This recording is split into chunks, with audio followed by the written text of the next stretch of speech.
So my goal from this video is that you walk away having a good understanding of how to take any functional group and make a different functional group with the reactions that are covered in Ochem 1. So whether you're a student entering into Ochem 2 and you're trying to prepare by remembering all of the Ochem 1 stuff you've learned, or if you're a student and you're going through Ochem 1 right now and you're trying to prepare for your upcoming test or final, hopefully this video will help you just being able to combat any synthesis problem using the techniques and skills and reactions from Ochem 1.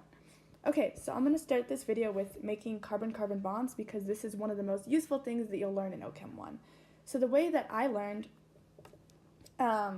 was cuprates and epoxides was the main thing that was covered. And depending on your class, you might have learned additional ways to make carbon-carbon bonds, but this was pretty much the only way that I had learned in Ochem 1. So just a review of how to do this. We'll start with an alkyl halide, and then we'll react it with lithium,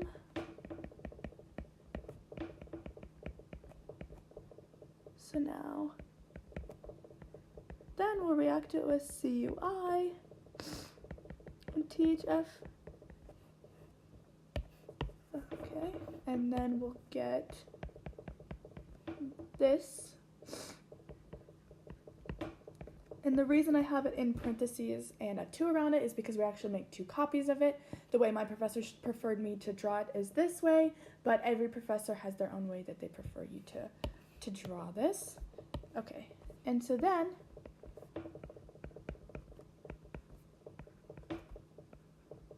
if you remember, there are 2 ways to attack an epoxide ring. You can either attack under basic conditions or acidic conditions. For this reaction, we're going to be attacking under basic conditions. So we're going to protonate after we attack. So our final product ends up looking like this. And if we were to draw a disconnect, it's 2 carbons away from the disconnect is our OH. And so going backwards, if you're ever given a synthesis and you see right away that you have an OH 2 carbons away from the disconnect, you can know right away that it is a cuprate and epoxide that you'll be using. Okay, so the next thing I'm going to cover is oxidations.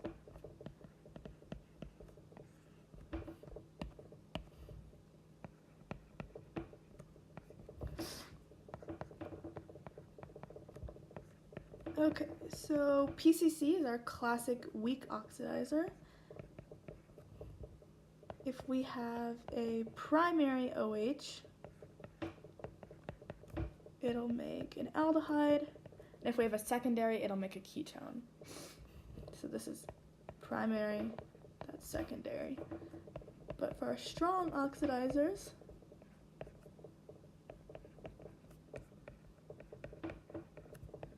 secondary, it'll do the same thing.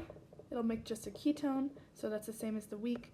But here, something interesting happens. Oh.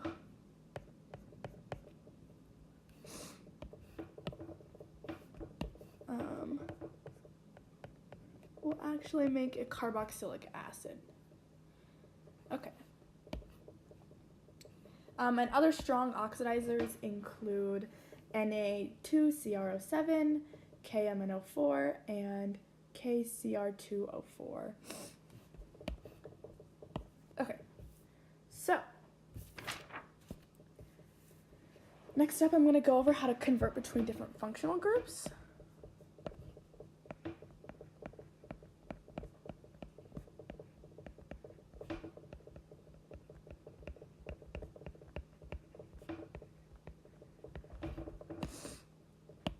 So if we're starting with an alcohol and we want to make a bromine, PBr3 is our best bet. We could also use HBr, but we'd have to use much harsher conditions, so it's favorable to use PBr3. Similarly, if we want to make a chloride, alkyl chloride, we can do SOCl2. Okay. If we want to start with an alcohol and make a ether, we're going to use Williamson ether synthesis. So to do that, we'll first add NaH, which will actually turn this OH into O negative. And then we'll add Rx, and it'll do an SN2-like mechanism to add on that R group right there.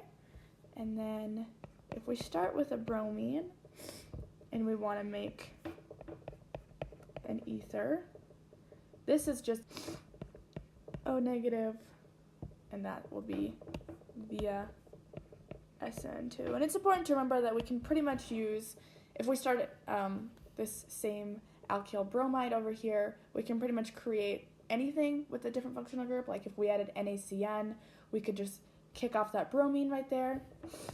So I'll write that out. And add a cyanide. So it's important to go over SN1, SN2, E1, E2 and their applications, because those will be super useful for all sorts of synthesis, because if we ever have a functional group that we don't know how to get on there, for example, maybe we have an SET group that just shows up, we could do an SN2 mechanism for that. Cool.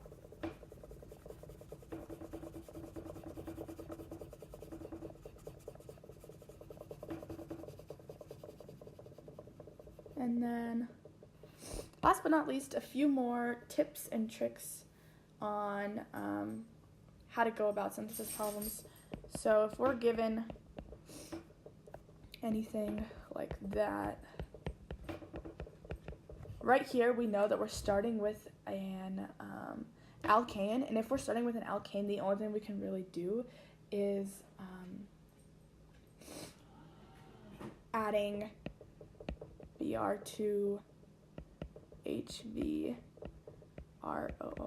so radical dihalogenation. So it's really important to remember this one, because anytime if we have an alkane and we're doing any sort of chemistry, that's what we're going to be using. And then also some important things I thought I would add is ways to make carboxylic acids as one last functional group, how to. So we've learned two ways.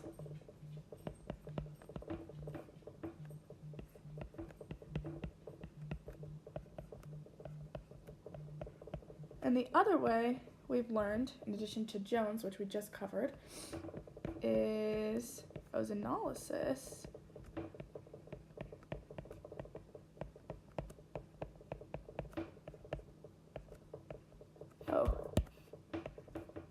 Like that. So this is a really useful thing to just be able to go through all the different reactions you've learned and how to convert between functional groups. And for me, I actually like drawing this out as a mind map, but I think just being able to start at any functional group, for example, an alcohol, and then create a carboxylic acid, that's really beneficial, because that's the type of thing that you're having to do with synthesis problems. So the more that you're able to do that, the easier synthesis problems will be. And so hopefully this was a good review of Ochem 1 reactions and how to go about thinking about synthesis problems and how to convert between different functional groups. So hopefully you found this helpful. I know I didn't go in depth on every single functional group and how to convert between them, but I'm sure that given this guideline, you'll be able to do that yourself.